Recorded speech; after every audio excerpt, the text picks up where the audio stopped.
With an animal moving in the trees, there's usually not a big period of time that you have that you can take a shot. It's usually a little narrow time frame that you can take a shot at an animal, and that's usually when they're stopped.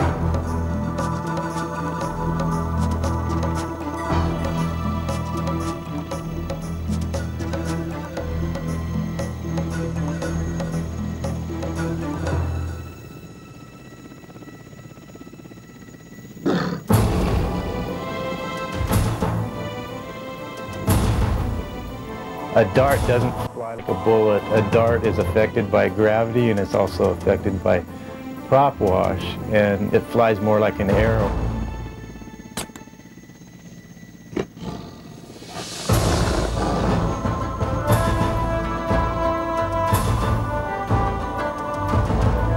This capture was a little more difficult than some of our other captures because Natasha was in the river bottom where the trees were really tall, so we couldn't get down as close to her as we would have liked to. They're not really afraid of this helicopter, this monster, and it's a big helicopter, this monster in the sky that's following them. They're not afraid of it, they're just mad at it. And they would be perfectly willing to just try and pull that thing out of the sky if only they could reach it.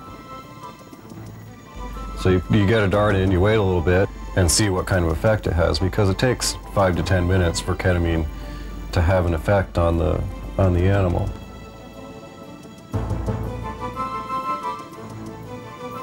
Our biggest concern is that the animal is down. As soon as it looks like it's down, we got to get on the ground as quickly as possible. At that point, when the animal's on the ground, every minute is crucial. You can't get to the animal as quick as you want to make sure their breathing is stabilized, and also when you are approaching an animal, they're not held by a snare, so there's the possibility that the animal will come for you.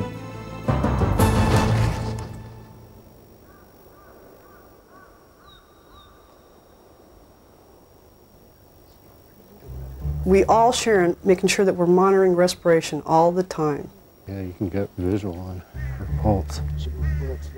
Yeah. I cut that one dart off. Next.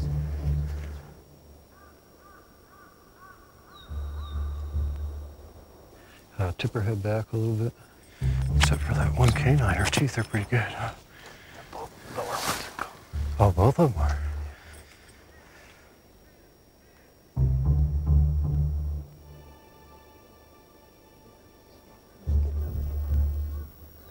The blood and tissue samples are really important because we use them to do genetic analysis. The information we have on genetic analysis to compare how different Siberian tigers are from other subspecies.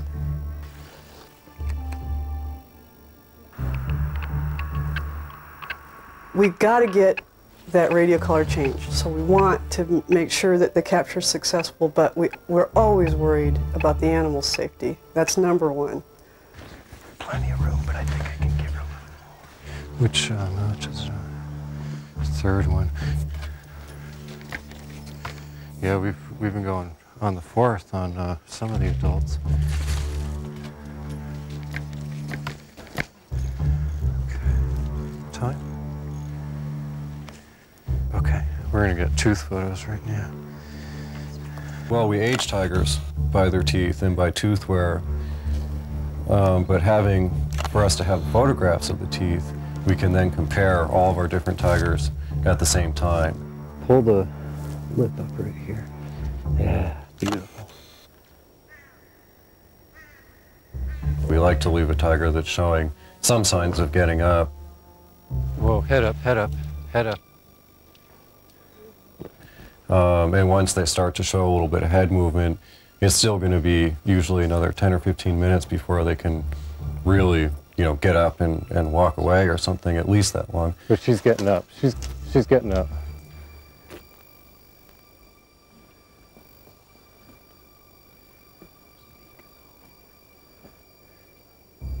Okay, let's pack up quick. Well, it's really important to get these animals radio colored because tigers are very secretive. You can't go out and sit down and watch them. With tigers, you can't do that. You almost never see them.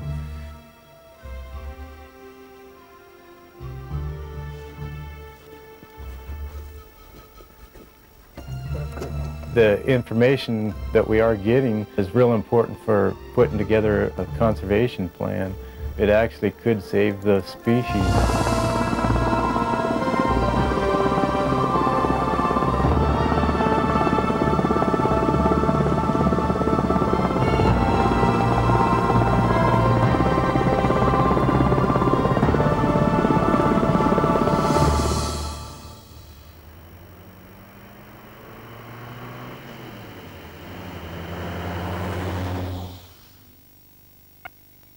So we killed an elk.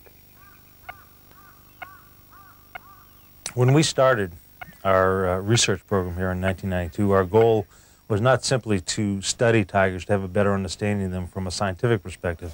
It was to develop the best database possible for the implementation of a conservation plan for the Siberian tiger. Director of the Siberian Tiger Project, Dale Miguel, briefs John and Linda on the latest updates to the conservation plan. Connected in one system of protected areas that would provide a continuous expanse of tiger habitat from the northern limits of the range to the very southern limits. It is a bold plan, linking national parks and reserves together to form a corridor that provides absolute security for the tiger and its prey. Siberian tigers require an enormous amount of space. Setting aside land for the entire population would be impossible. Tigers and people must share the land. Tiger conservation is not just setting aside land, but it's actually finding ways for people to live in harmony or in coexistence with tigers.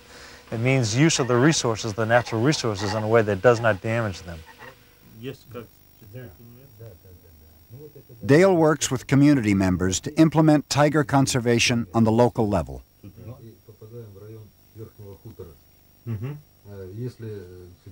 The survival of tigers and conservation in general is very closely linked to the well-being of people. If people feel a sense of well-being, that their economic needs are being met, they're not going to turn to the forest resources and extract them in such an intensive fashion as when they feel they're being stressed. Conservation will succeed only if the people of the region see the tiger as a creature worth saving.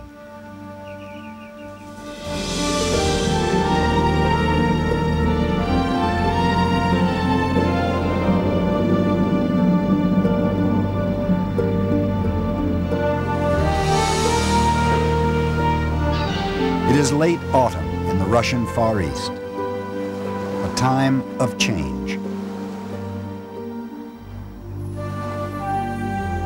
One year has come and gone since the scientists first saw Katya and Larisha in the wild. Larisha is now an adult tigress. She has stayed close to home, taking over part of Katya's territory. Like her mother, Larisha has marked the boundaries of her range.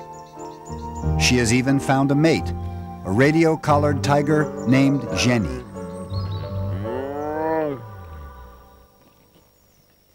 Tigers can live in jungles, tigers can live in swamplands, tigers can live in boreal forests.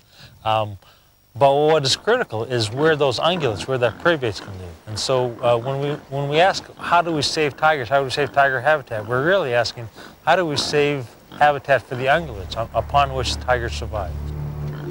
Wild boar make up more than 50% of the tiger's diet. Boar feed on Korean pine nuts, which are abundant in the dense forests of the Sikhote Alim.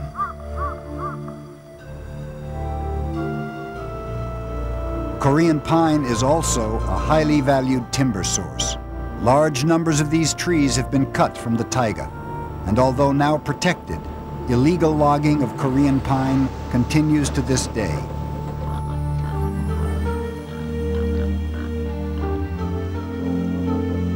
Dale and Russian biologist Sasha Mizhlenkov are trying to determine what the tiger's prey needs to survive. To have a good understanding of tiger ecology, it means understanding the relationship between tigers and the animals that also occur in the forest there. The relationship between deer, elk, wild boar, and bears. Understanding that whole complex is a first step to understanding what tigers need to survive. Biologists with the Hornacher Wildlife Institute hope to paint a complete picture of tiger ecology. The long-term survival of wild Siberian tigers is dependent on the success of countless plants and animals.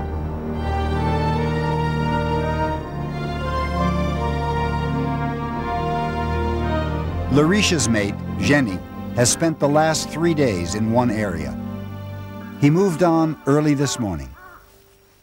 Linda and Kola are going in to investigate what Jenny left behind. Wow. Vidish, look at how long this drag is. Tigers usually don't drag their kills this far unless something's disturbed them. The two researchers expect to find the remains of a tiger's kill.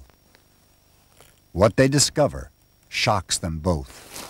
Тигра съел. It's a tiger. You sure it's deer? My God, it's a tiger. It's a gin.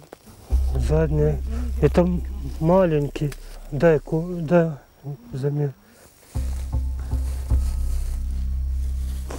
When we first walked into that kill site, of course, we were expecting to find an elk or a boar, the usual food item of a tiger.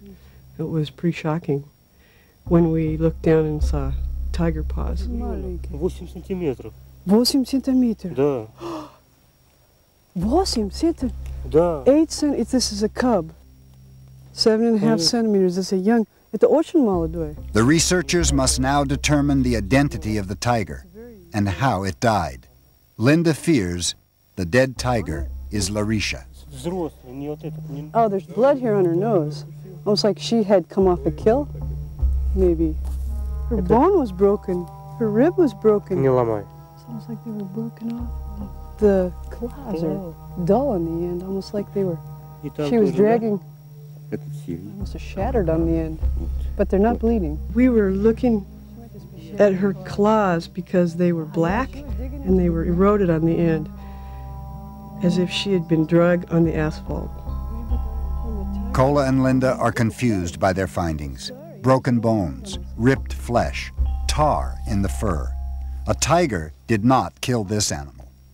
Right now I suspect that this was Katya's 20-month-old cub who's been on her own for the last several months, not traveling with Katya, which is a bit confusing right now because we know that they've also spent time together, this cub and Jenny.